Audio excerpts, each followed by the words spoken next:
Hi, I'm Lou with another episode of My Car Story, and today we have a fantastic convertible for the 50s for you. Frank Troost, good to see you. Good to see you as well. Frank, now this is a new one for you in the collection. What do you have today? It's a 1957 Chrysler New Yorker Convertible. And first of all, when you see this car, you'll understand why. Tell me why you picked this one. Well, I like things that are out of the ordinary, and that would certainly qualify for that, since they probably were only able to sell maybe about 600 or 650. I like pastel colors. I like cars when you just take a look at them the first time, you go, wow.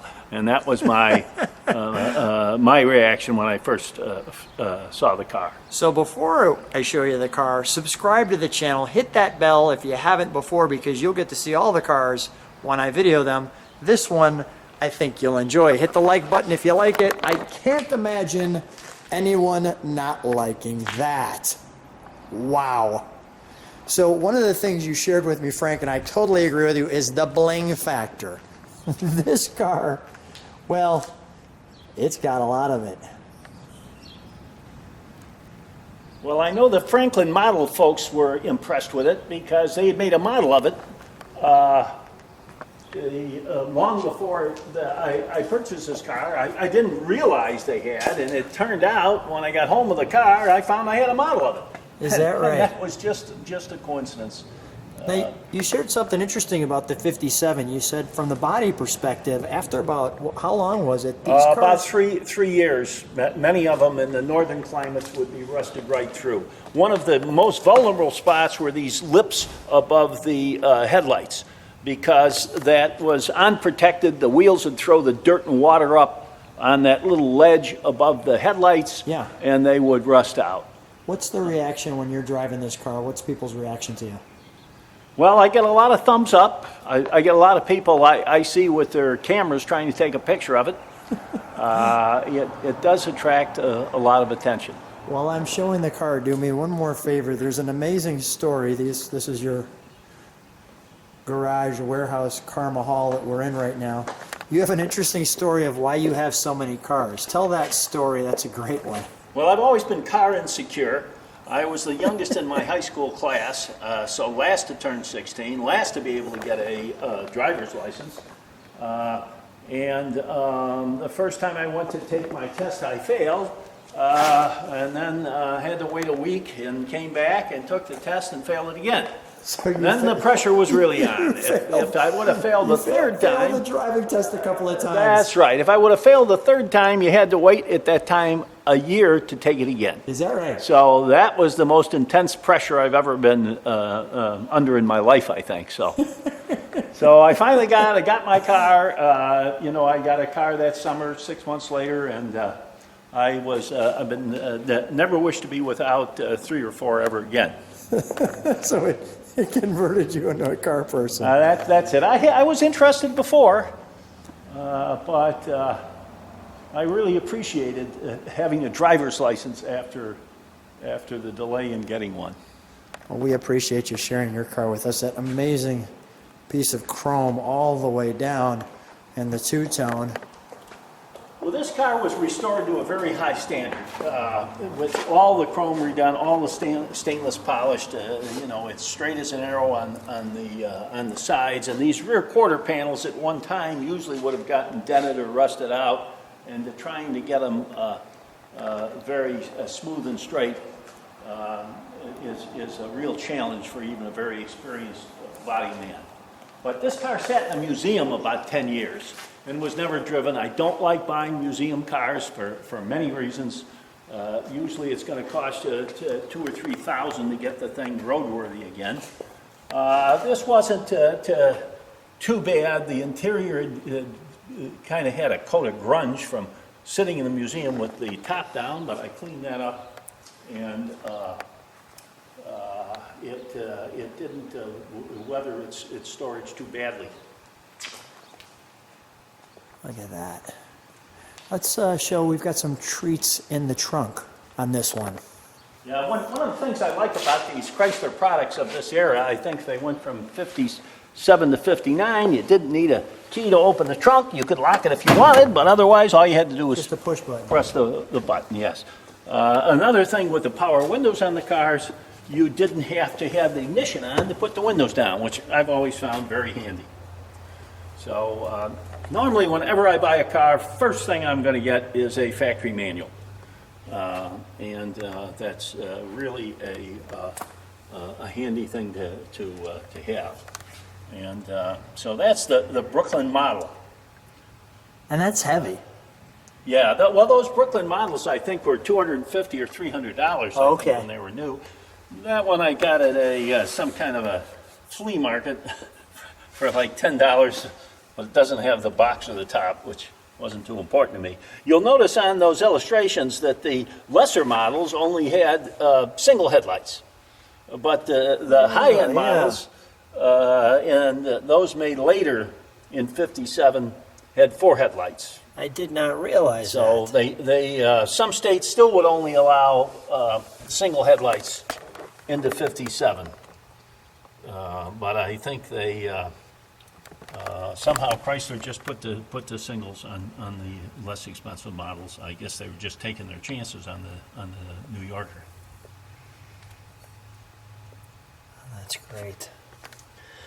Absolutely wonderful. So if you compare that owner's manual with what you get in the car today, that's like 4 inches thick.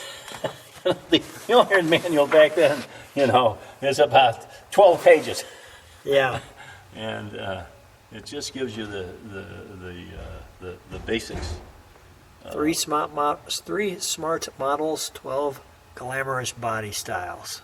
Yeah, and of course they had the Windsor was the entry-level model, and they sold by far the most of those.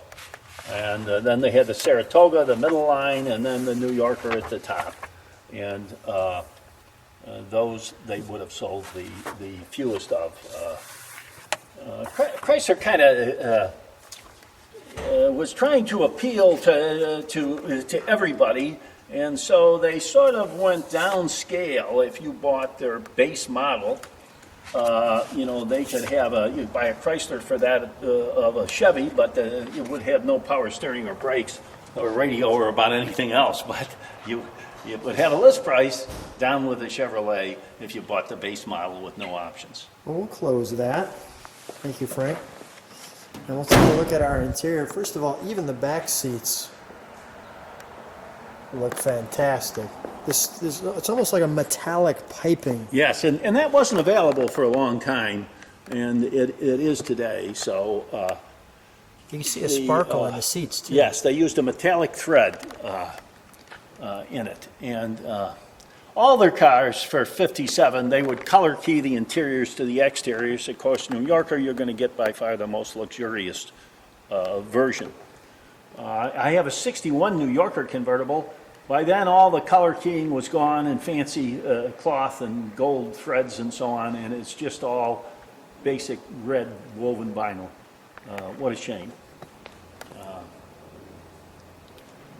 But this was, the era of color and style, 57, 50 to 59, especially with Chrysler Corporation.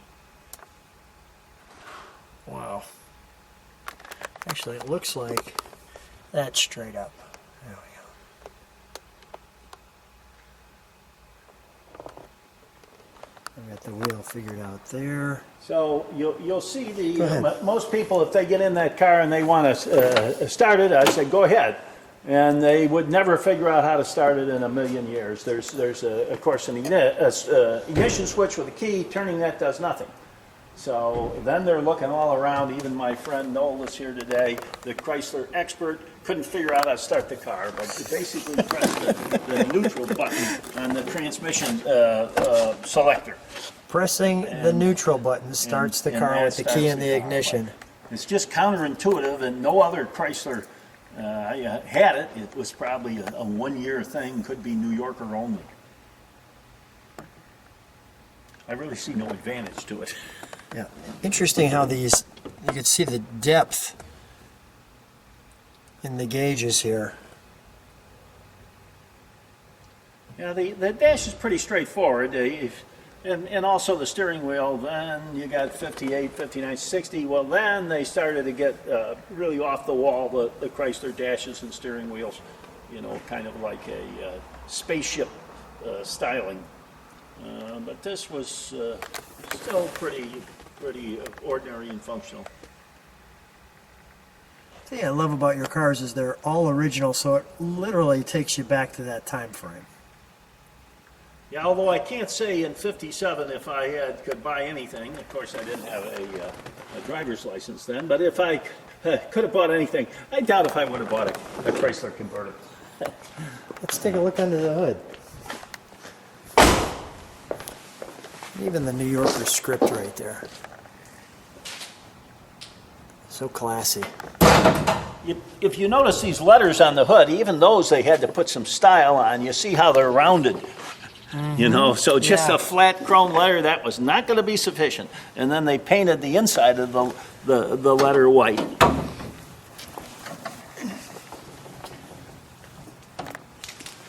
Let me just... So this was 57, I believe, was the last of the Hemis. Wow. In 58, maybe it was 59, they came out with the wedge head, which was a motor that weighed a couple 100 pounds less and developed about as many horsepower. And this was 394 cubic inches. And the Hemi motors were very big, very wide. You can see that. But this was see an air filter bolted on here. Yeah, that's well. They couldn't aluminum intake. They couldn't put the air cleaner on top of the motor because the hood was too low. Right. They had to put it off to the side. They walk right around. It just makes it a little more complicated.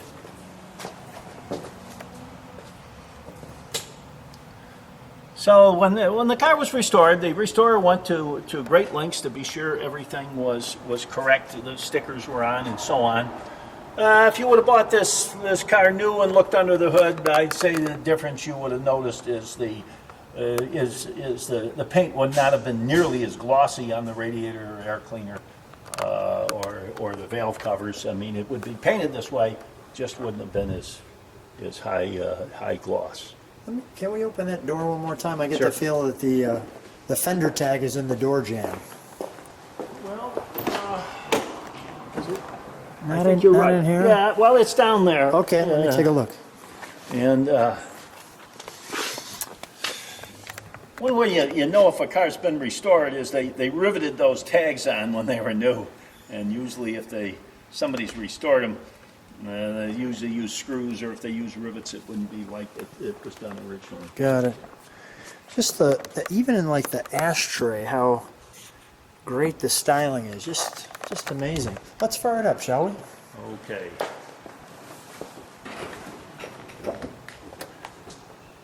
The Chrysler fire.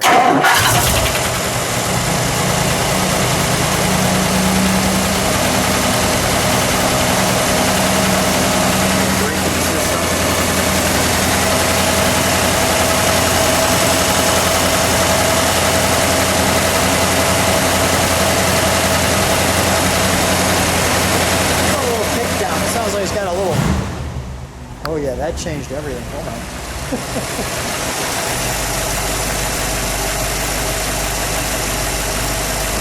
Wow, is that smooth?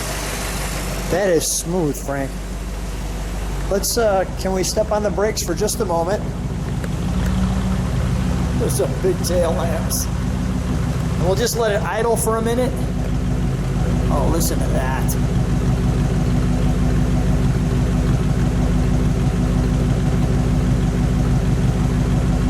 Put that on your ringtone and put the baby to sleep there. Give it one good rev, Frank.